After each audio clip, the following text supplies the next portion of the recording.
Joshua bung sagi akan khelna himale Israel suante hamsia thelte a ahong talek tawa juda nam a jira tapa zabdi huai tapa karmi huai tapa akan in hamsia thelte anala a Israel suante tunga topa a he ta hi Joshua in Jericho apan Bethel swalam Beth Aven chi a om ai a mi asola akyanga vaho to unla gam va en hia un chi in again hi mi te avaho to wa ai khwa ava en hiau hi Joshua kyanga akik no wa akyanga mi teng teng ho to chi chiat ke le u hen mi sang ni hiam sang thum hiam va ho to hu hen la ai khwa do le u mi teng teng va hi gem chi chia ding a hi ke tom chi kya la a hinga lwa a chiu hi Israel te vualel na hu chi in mi pi laka mi sang thum hwaya a ho to wa ai te ma a ahong tai ke ku hi ai ten mi som thum le go kana thatwa kulbang kong pi china pan sabarim pha hial in adelwa akum sukna akum sakna a thatu hi hoi jagin mi te longtang azul khina tuibang ahong hita hi Joshua in apuan te abot ke ka to pa bo ma ama ali Israel upate amai wali si in ni tak tanin abok khopo hi alu wa leivui abua ko hi Joshua in mai zen to pa o bang chida bang ding in a hi ai mi bi te hi man that dia amor te khuta piak dia Jordan lui na pi gal kai ma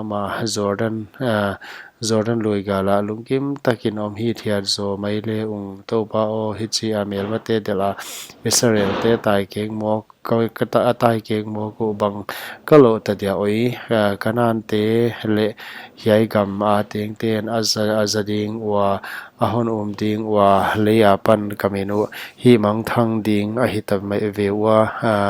namin thupi bang na chi nge ta dia le a chi hi Joshua pathian don na to pan Joshua kyang a tho in pang a cha bok khok ni lo na hi Israel ten thil atale kwa hamsia thil te alawa aguna lai wa asim im be lakwa amau van lakma ma asim sel uhi huajakin ahi Israel son ten amel mate u zolowa amel mate apan atai ke ku hamsia ina omta wa hi hamsia ompe nalakwa pan nahi mang kele kahon ompi non kering thoin lami pi te hi siang tho pot mai in akyang wa jing chang ading en ki hi siang tho un to pa Israel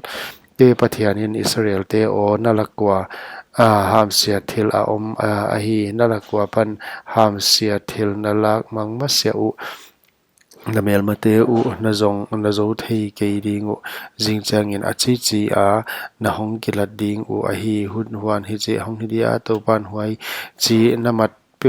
pen anam a hon kilat ding u a hi to pan hiai nam a namat pen a in kwan a hong kilat non ding u a hi to pan huai in kwan a namat pen amal mala hong kilat non ding a hi huan hi chi a hi ding a kwa be ham sia thil nala peuma ama le ani teng me a hal vek ding a hi to pa thu hun atalek san jakin Israel te laka thil kilo hai huai tak a hi jakin achi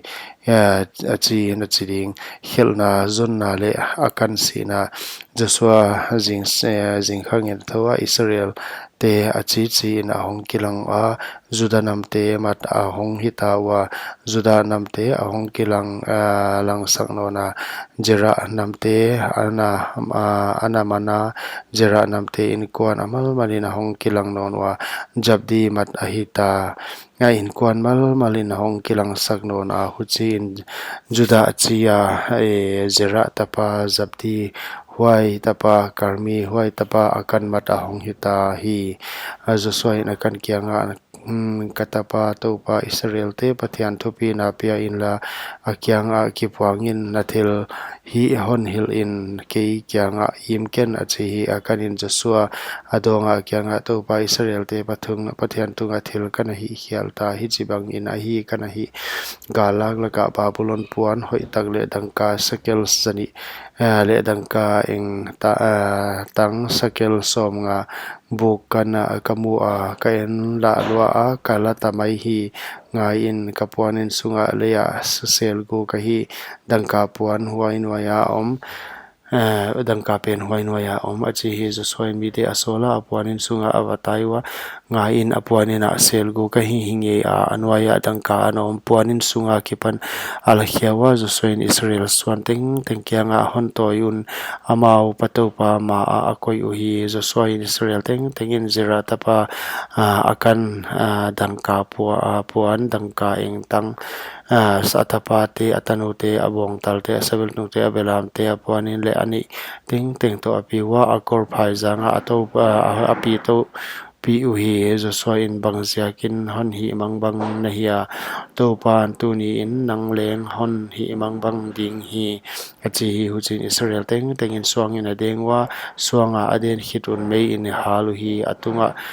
suang achiang vumwa tuni tanin om lai hi huchi in Israel huchi in topan a he pet ma ana aki he sana huaiza in huaimun min tuni tanin akor phai jang achilai uhi